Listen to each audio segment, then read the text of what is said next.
Guatemala's former military ruler has requested amnesty from genocide charges for the second time since appearing before a judge last January. General Efrain Rios Montt is accused of murdering more than 1,000 people during the country's civil war. You're watching Inside Story Americas from Washington.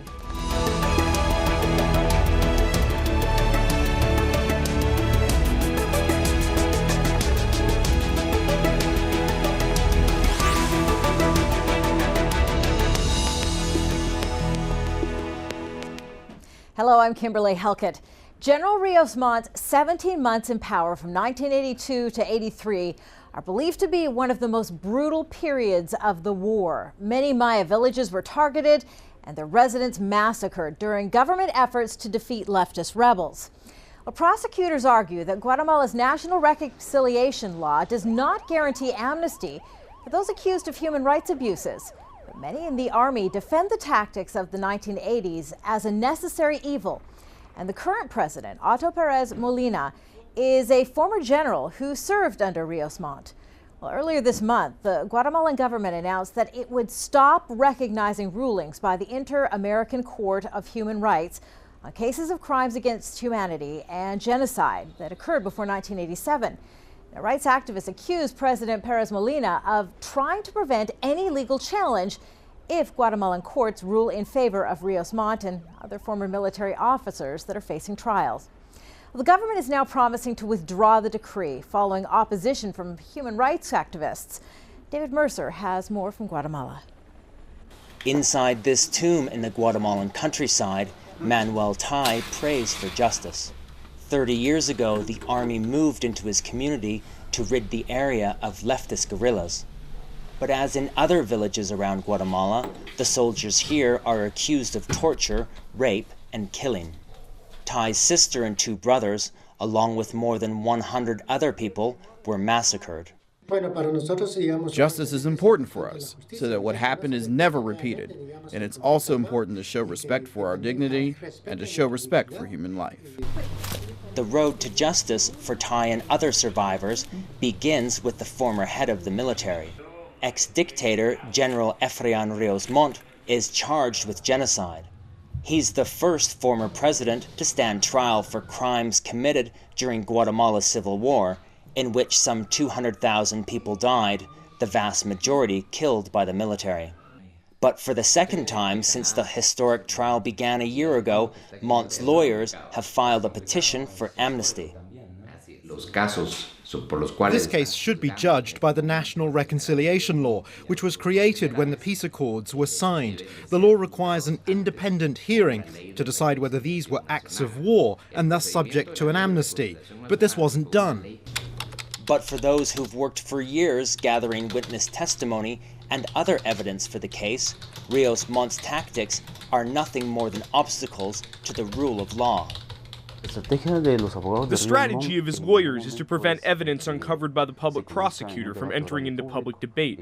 To achieve this, they're using a variety of unconstitutional procedures in order to delay the criminal proceedings. They're looking to delay, with the result being akin to impunity. And Guatemalans are not the only ones concerned about the direction the case has taken. A team of Spanish lawyers watching the case here say that granting amnesty to Rios Montt would put Guatemala in violation of international legal agreements. Those who survived the massacre 30 years ago say nothing will stop their search for justice. But with the Rios Montt trial predicted to drag on for years, they may be in for a long wait. David Mercer, Al Jazeera, Guatemala. Now, I spoke to former Guatemalan Vice President Rafael Espada and began by asking him about the recent government decree. Well, I'm not in government right now. I don't know all the details. And the opinion of the government on not recognizing this is very debatable and has to be analyzed by the specific courts. We, Guatemala, do have international treaties and compromises, and OES and the International Court recognize Guatemala as a country, and Guatemala had to recognize the situations too. Rafael Rios Montt is making the legal case that he should not be charged with genocide and is calling for amnesty in his case. Do you think that is appropriate, or do you think that he should stand trial so that all of Guatemala can hear the details of the case? Well, I will not centralize just in one person. I think that there's a lot of people that were mentioned during the conflict, not just Rios Montt, but there was a lot of authorities that violated human rights. And I'm not an attorney, and I'm not in government right now, and I don't know all the details of the situation. But as a Guatemalan citizen and as a member of the parliament, I think that every violation that we know historically should be analyzed and should be brought to the truth. Do you think that Guatemalans will get that opportunity? Do you think that this case against the former president, will actually go to trial? Well, if somebody is guilty or something against the law, should have a trial, no matter who they are or what name they have. But he's 86 years old, and there have been so many delays. The archives can be are being closed, are not giving availability to the system, so the system won't work if they don't have the information. Now, there's certainly been what we need to do is to bring the information to the truth and to the open, so the courts and the legal system can analyze it and then decide if it was genocide or was an incident where amnesty can be granted. What I'm trying to say is that we don't have the information. Now, there's certainly been an effort to clean up the judicial system in Guatemala in recent years. Do you believe that the courts in both cases will be able to make decisions that are not politically influenced? Well, that's what it should be. Now, I don't say it will happen in all the cases because Guatemala do have an impunity problem. That's the reason we have the United Nations group that created CICIG. CICIG was the group sent by United Nations to help the Guatemalan system to investigate and to guarantee that the processes will follow our Constitution and our law. Well, joining me now is Annie Bird. She's co-director of Rights Action and has worked for 17 years documenting human rights abuses with community-based organizations in Central America. Joining us from New York, Kate Doyle. She's a senior analyst of U.S. policy in Latin America for the research and advocacy organization National Security Archive. Ms. Doyle, let me start with you. The trial of Rios Montt has been repeatedly delayed. Lawyers are asking for amnesty from charges of genocide.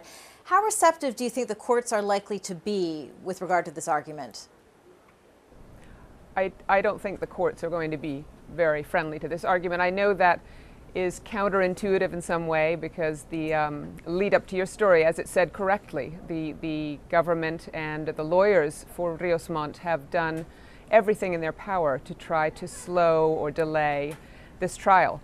But the question of amnesty for crimes against humanity, which is what Rios Montt is charged with, he is charged with genocide, has been long settled internationally, and every single international rights organization, the United Nations, the European Court of Human Rights, every single international entity around the world has firmly stated that amnesty cannot be applicable in crimes against humanity. So I don't see actually how the Constitutional Court will be able to rule on those grounds. That said, there are all kinds of other strategies for the lawyers to take, as some of the people interviewed in Guatemala said in the lead-in, to slow and stonewall this trial. And I predict that we will see a whole bunch of different efforts on the part of his lawyers and perhaps the government to waylay this proceeding.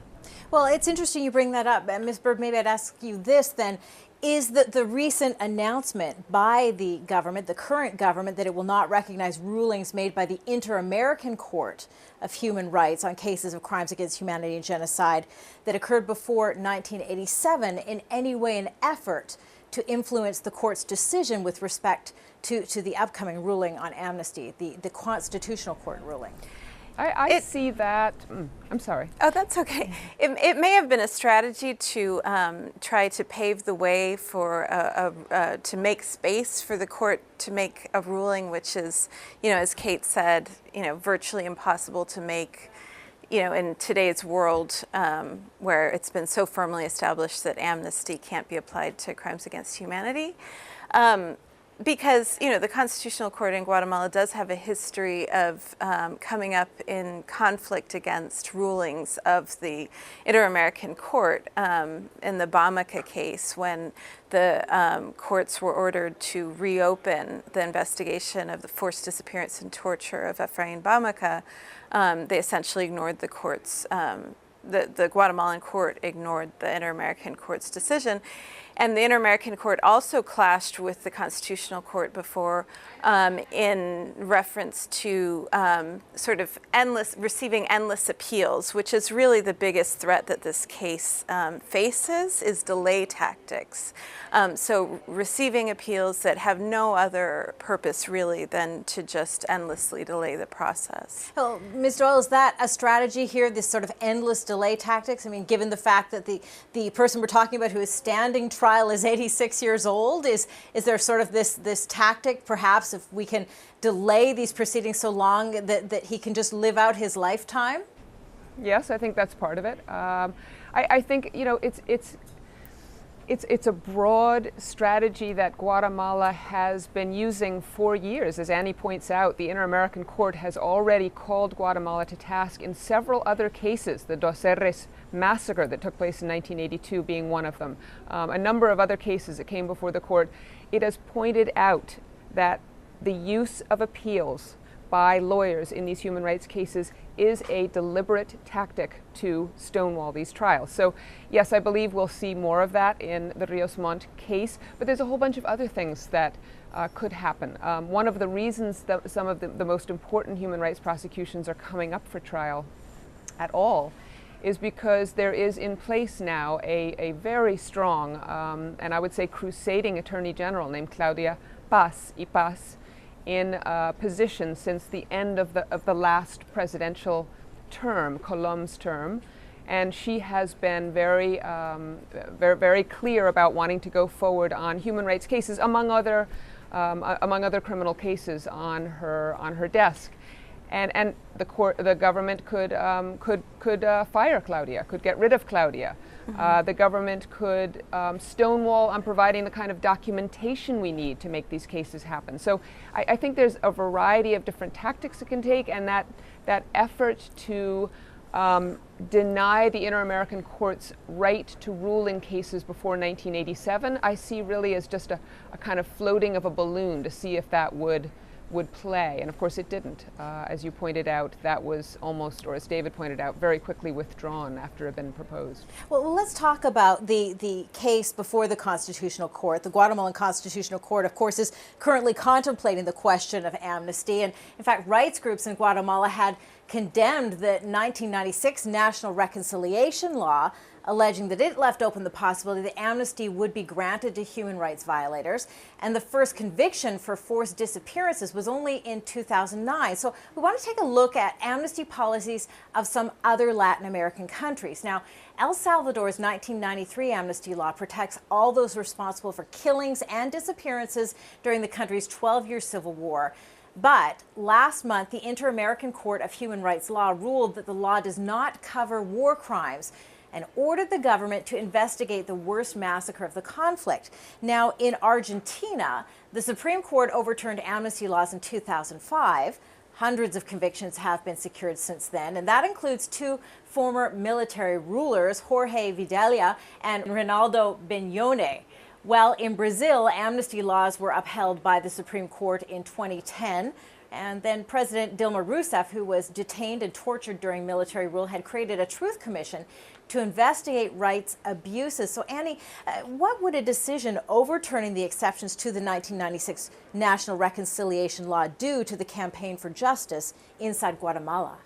Well, it would be an affront to the the entire international human rights community, and it's basically completely politically unsustainable, which is why President Perez Molina was forced to promise to overturn or to revoke the law. But as Kate has been mentioning, I think one of the biggest challenges to the seeing justice implemented for crimes against humanity and genocide could be the ongoing attacks against the reformist members of the judiciary, not only the Attorney General, like Kate said, but also members of the judiciary, like Supreme Court Justice Cesar Barrientos, who have been under attack by by people aligned with the military, lawyers of the military dictators, and people also who have links to organized crime networks that have also benefited from the mechanisms for impunity put into place that have kept these crimes from being prosecuted, but also keep members of organized crime networks from being prosecuted. Well, Kate, Guatemalan and international law certainly are very clear that genocide cannot be subject to amnesty. Is there concern, not just within Guatemala, but in the international community, that the courts will not be immune to sort of political influence? I mean, is there concern that that could affect not only the ruling of the constitutional courts, but also the case against General Rios Montt? Sure. Influence, pressure, threats, intimidation, attacks, murder, all of these and more have taken place in the event of trials targeting members of the security forces or military in the past. So none of those tactics are new in Guatemala. All of those tactics have been used, and it wouldn't be surprising if they're used again. That said, I do think it's important to point out, in fairness to the Guatemalan justice system, that since 2009, as you point out, the date of the first trial against members of the military for forced disappearance, there have been a series of very, very important, groundbreaking trials in that country. And they have targeted not only members of the sort of paramilitary forces that participated in the conflict, the civil patrol units, the military commissioners that they were called, but also low, middle, and even high-ranking members of the military and the police. So there has been quite an extraordinary, quite extraordinary progress in the last 2-3 years. It began under Colom, but it did continue with the trial of soldiers in one of the greatest, most infamous massacres in Guatemala, the Dos Cerros massacre of 1982, under Perez Molina. So let's acknowledge that, let's recognize that, and let's keep working to continue that momentum. But aren't there concerns, though, Ms. Doyle, I mean, these have been brought up by human rights groups, even the Catholic Church, that the government is in some way sort of trying to foster impunity? To what impunity? Foster impunity.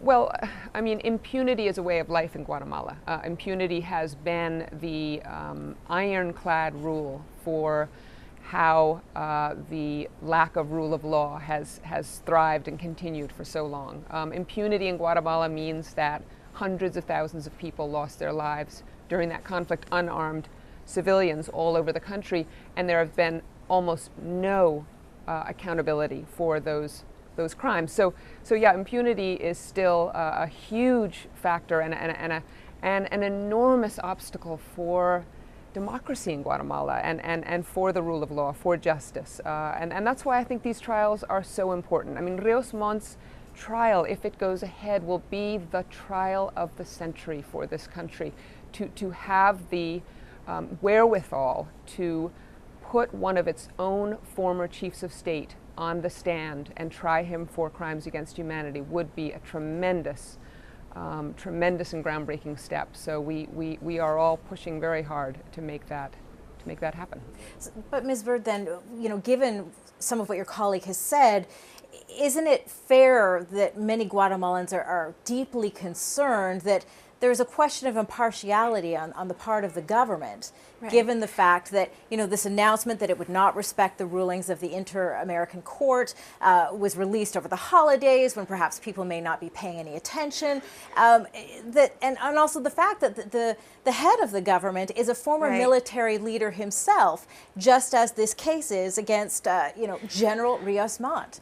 Aren't those concerns legitimate? They are. They're very real concerns that people face in Guatemala. When Perez Molina was elected, a former general himself, who was the commander of the military base in the Ixil area where the genocide occurred, that Rios Montt, as the high commander, the head of state at the time, is being charged with. So actually the president is very directly implicated in many ways in this case. And so when Perez Molina, who has this very dark history, was elected president, it was a huge concern, and it continues to be a huge concern among human rights activists in the country and survivors. But the fact that there has been so much headway made in creating some infrastructure of independence in the judiciary is one of the few points of light in that scenario. And then particularly the Attorney General, Claudia Paz y Paz, and then also the presence of this United Nations supported special mission that's essentially a special prosecutor's office that is prosecuting the networks of corruption within the judiciary. So they have put out arrest warrants for a former Minister of the Interior. They've arrested several former police chiefs, at least two, I believe. They've arrested former attorney generals, former prosecuting attorneys, in this effort to clean out the justice system of the networks of control that, not only former military war criminals used to influence judges, but also organized crime. So, Ms. Doyle, maybe I can ask you, though, if we pull back on this with regard to this case, I mean, other Latin American countries such as El Salvador, Brazil, Argentina have had amnesty deals. Are there any precedents that could perhaps, from these cases, that could apply to Guatemala? Well, each amnesty is different. And the fact is, Guatemala's amnesty has always been a weak one if you compare it with some of the amnesties that you've mentioned, for example, in El Salvador. The amnesty in El Salvador was what we call a blanket amnesty. It simply covered every single kind of crime that happened during that terrible conflict, and it has never been breached. It has never been successfully challenged. Now it's super interesting, this recent ruling from the Inter-American Court that was specifically in the case of the El Mozote massacre of 1981, one of those sort of most resonant, notorious, terrible crimes of the war, when almost 1,000 people, mostly women and children and old people in the village, were slaughtered by Salvadoran forces who had been trained by the United States. So that was a tremendously important ruling on the part of the Inter-American Court, and it's going to be fascinating to see how the Salvadoran government and justice system respond to that. Now in Guatemala's case, the amnesty was constructed in a very different way. You weren't allowed to apply the amnesty to crimes against humanity and other political crimes. So the fact is that in Guatemala, nobody has yet successfully invoked the amnesty to avoid being prosecuted for a human rights crime. And so I think there's all kinds of difference and nuance in what amnesty means within the Guatemalan context and what it means in other countries such as Argentina, as you pointed out, which simply overruled its amnesty. I think in Guatemala, as we've been saying, that the danger is of a different nature, and the danger is both a government and a justice system that may and already has tried all kinds of other ways to sabotage this trial. And if the only way that they succeed ultimately is by delaying it long enough that Efrain Rios Montt dies, that will probably be good enough for them. All right, Ms. Doyle and Ms. Bird, really appreciate you coming in and lending some of your insights to this very complicated story. I do appreciate it, and of course we will continue to watch. Thank you. Well, that is all from the team here in Washington. Thanks for watching Inside Story Americas.